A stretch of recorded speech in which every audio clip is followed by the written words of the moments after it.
बहुत गहरी इमोशनल और हिंसक घटनाओं से भरा है ये episode squid game season 3 episode 4। अच्छे लोग हमेशा हार क्यों जाते हैं? ग्यूमजा, जिसने अपने बेटे को मारा ताकि वो एक मासूम मां को न मार दे, अब वो खुद भी नहीं रही।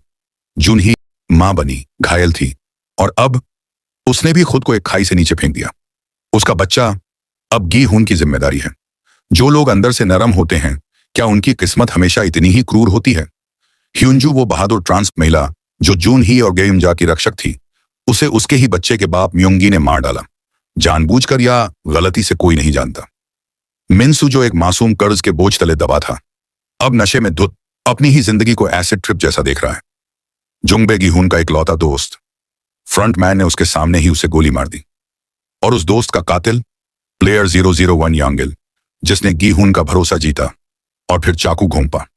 जब फ्रंटमैन ने अपना नकाब उतारकर सच दिखाया, गी-हुन की आंखों में जो टूटा हुआ चेहरा था, वो चीखने से ज्यादा खामोश और डरावना था।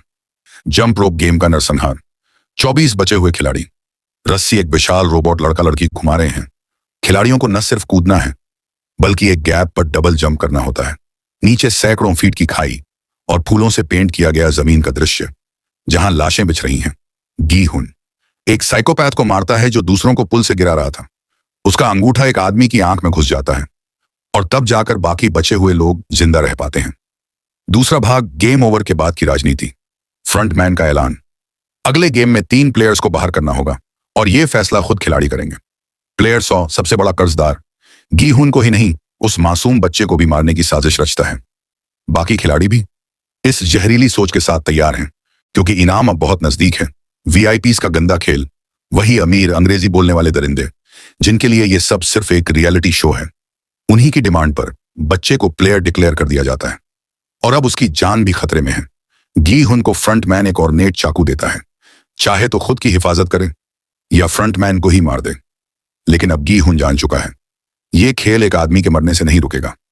जुनहो, फ्रंटमैन का भाई, अब आइलैंड का लोकेशन करीब करीब ढूंढ चुका है, लेकिन फ्रंटमैन अपने पुराने दोस्त कैप्टन पार्क को ऑर्डर देता है, उन्हें मार डालो।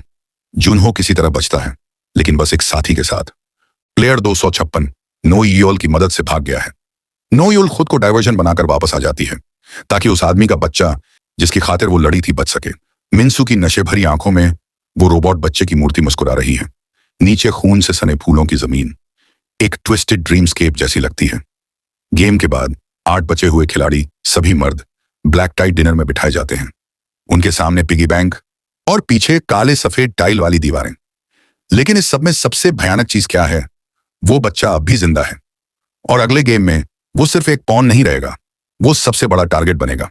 स्क्विड गेम अब सिर्फ एक गेम नहीं रह गया, ये इंसानियत की अंतिम परीक्षा बन चुका है। और गी-हुन अब कोई खिलाड़ी नहीं, एक पिता बन चुका है। पर क्या वो इस बच्चे को बचा पाएगा, या इस खेल में मासूमियत आखिरी बार हार जाएगी?